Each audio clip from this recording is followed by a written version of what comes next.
Okay, so let's clarify this point. Polling fail, non-polling fail. Clinton's numbers were within a reasonable margin of error, but Trump's were not. So do not look at the spread. That's the wrong approach. If you look at it and you're saying, according to the spread, they were within 2 or 3 points, but no, that's that's misleading. The correct answer to what happened is that the people polling undecided broke almost 100% towards Trump.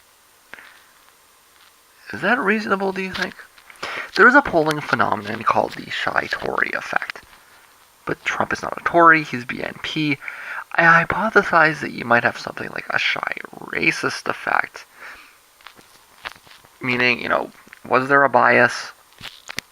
Might have been a couple of points for a bias, but it's too big for that. 7 points nationally, 10 in Wisconsin. Based on where I had the numbers pegged, it would have been 10 points nationally. That's a huge amount to assign to a bias. Or you could argue that he could get 70 or 80% of the undecideds. That would be a lot. That would be unreasonable. In some contests, you have to assign him 95% of the undecided votes. And it's just not credible. What we saw is truly inexplicable without looking to cooked results. But you don't have to look far. Take a step back, guys. Look at the media coverage. It was clearly pro-Trump. CNN, msnbc, these were very pro-Trump media sources. They gave Trump hours and hours of airtime.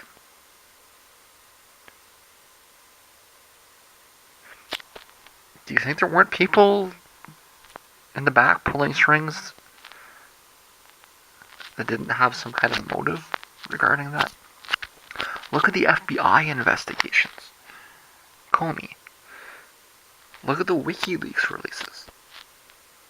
These may not have had the polling effects that were intended, but okay, so they did all of these things to try to manipulate public opinion. That didn't work. So they just rigged the election instead. They would have preferred to have people vote for what they wanted, which is why they controlled the media coverage. They floated things through the FBI. They floated things through WikiLeaks. All of these things designed to control people's perceptions of things, designed to manipulate the results. People still preferred Clinton to Trump. So they just rigged it.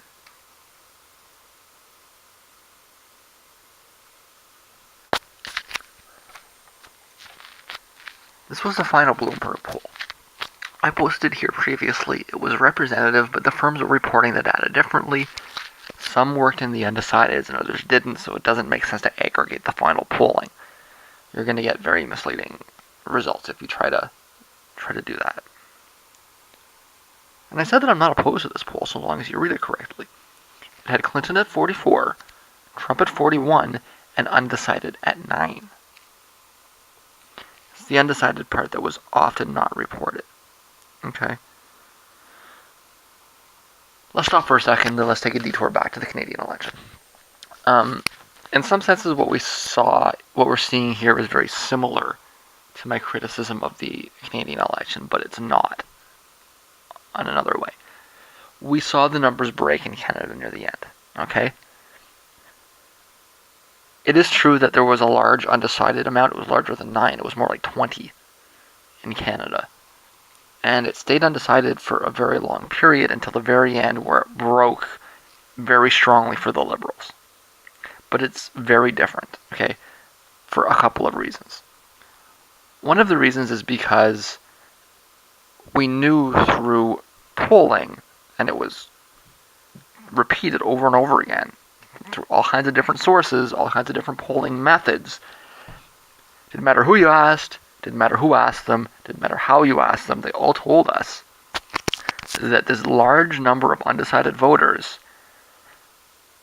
were not going to vote for the Tories, for the Conservatives. When these people said undecided, what that meant was that they were undecided between the Liberals and the NDP. And this was repeatedly demonstrable, rigorously, all kinds of different sources, all over the spectrum, clear as day, that this huge undecided was not going to vote for the Conservatives. And so it was very clear from very early on in the election that the election would be decided by which way the undecided swung. If the undecided swung all towards the NDP, then the NDP would win. Maybe. I mean, there's geographic issues too, right? We don't have an electoral collage, but we have a first past the post system. But if the undecided swung all towards the NDP, then the NDP would have probably won. If the if the undecided split between the NDP and the Liberals, then the Conservatives would have probably split the vote. And if the undecideds went all towards the Liberals, then the Liberals would win. Okay? Clear as day. So that's the first part of this. The second part of it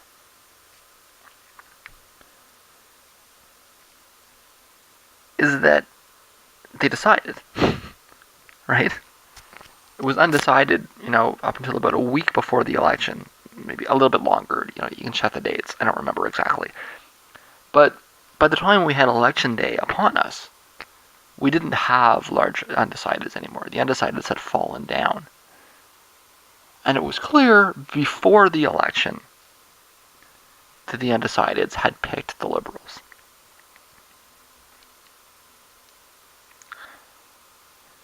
It's not the case here, okay? We went into election day with all of the sources unanimous that there was about 10% of people that were refusing to tell us who they were going to vote for.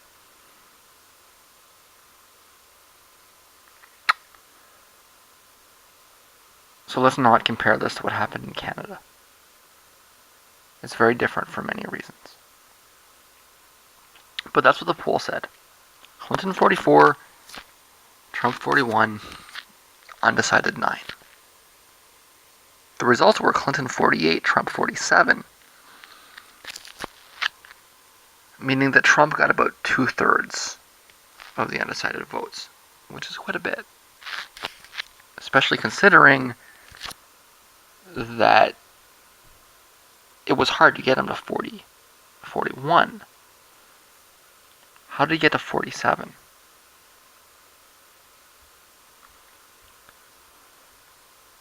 People will tell you that the reason that Trump won was because he did very well with uneducated white men, but the idea of him doing well with uneducated white men was cooked into all of the models. That was not a surprise. The reason Trump won was because he did well with white women. That's what swung the election. And that's the narrative that you need to swallow. Donald Trump won the election because he won white women. Women picked Trump. Do you believe that? Well, let's look at Wisconsin. The last credible poll was from Loris. There were some Republican polls before that. After that, but this is the last nonpartisan poll. You got Clinton at 44. Sorry, I probably should have done this some time ago. You got Clinton at 44, Trump at 38, and undecided at 9. This is just Wisconsin. And Johnson at 7, which is an exaggeration. So let's assume that some of the people that were undecided were saying Johnson for whatever reason, right? Or if they told you Johnson, but they really, then they got there and they changed their mind, right? So let's,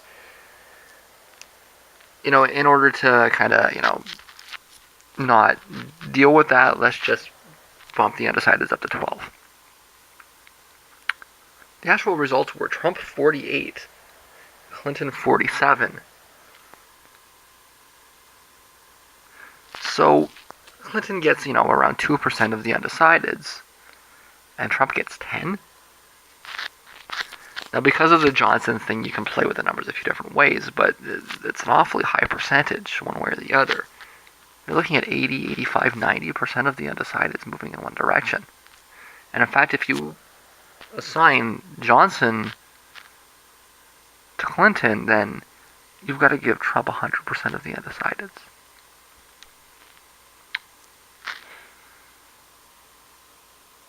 Wisconsin's a liberal state. There was no sign of this. Nobody thought Wisconsin. I mean, it was a long shot. Do you believe that?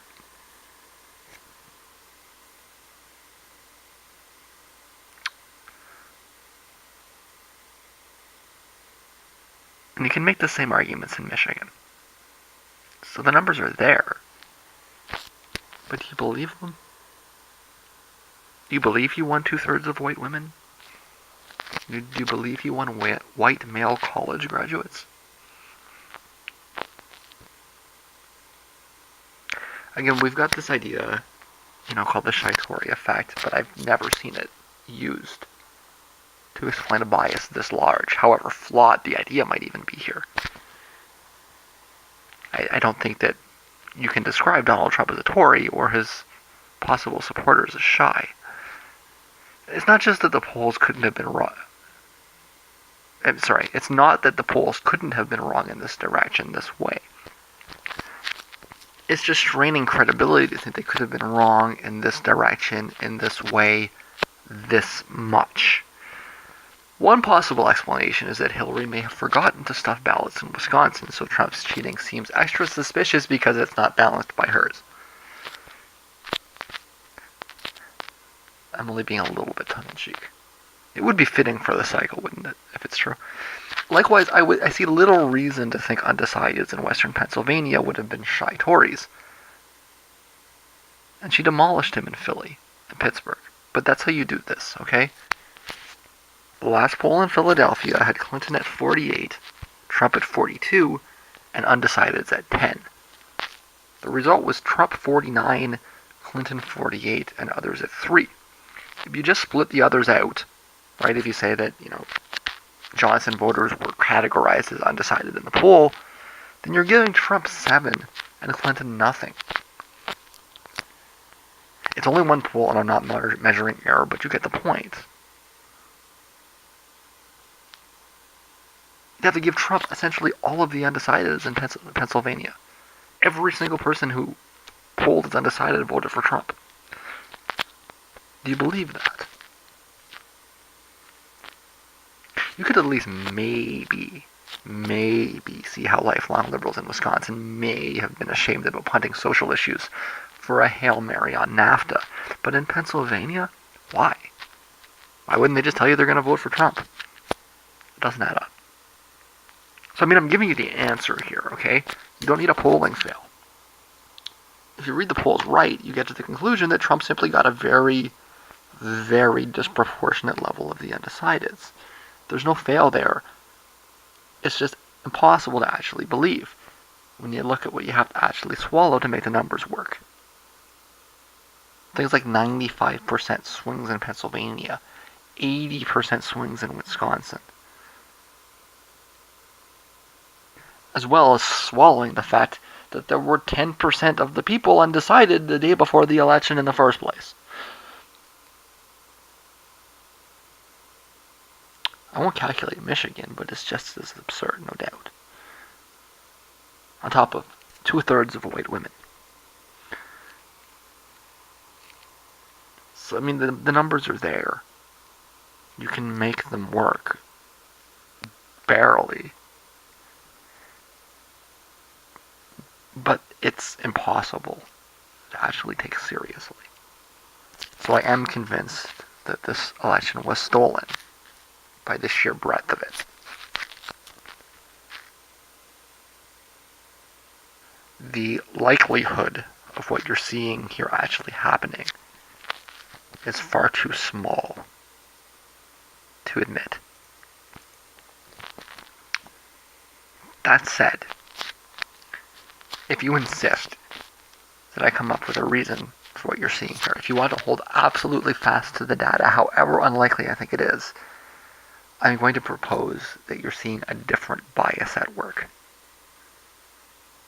The paranoid gun nut effect. These people will not reveal their preferences to pollsters out of fear of being locked up in a FEMA camp What I'm thinking is this. You've got, you know, Johnny Gunn fan there out in, nowhere, Wisconsin. And he looks on his phone and he sees someone's calling him from New York.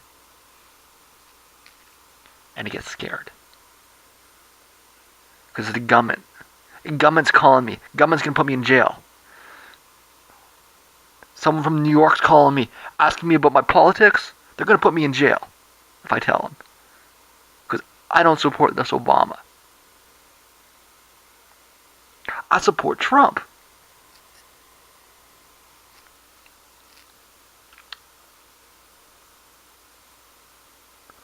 %? 10% of voters? Unfortunately, I think this is far more likely than a Tory effect, given the geography. But even so, at 10% of voters, the numbers are just too damned high.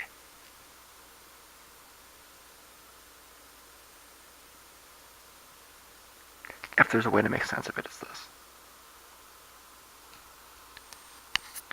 People that are literally afraid to tell people calling from New York or Washington who they're going to vote for, because they think that it's the government calling, that the information is going to end up in a file, that they won't be able to find a job, that they'll be sent to a FEMA camp, sent to a re-education camp by that socialist Obama.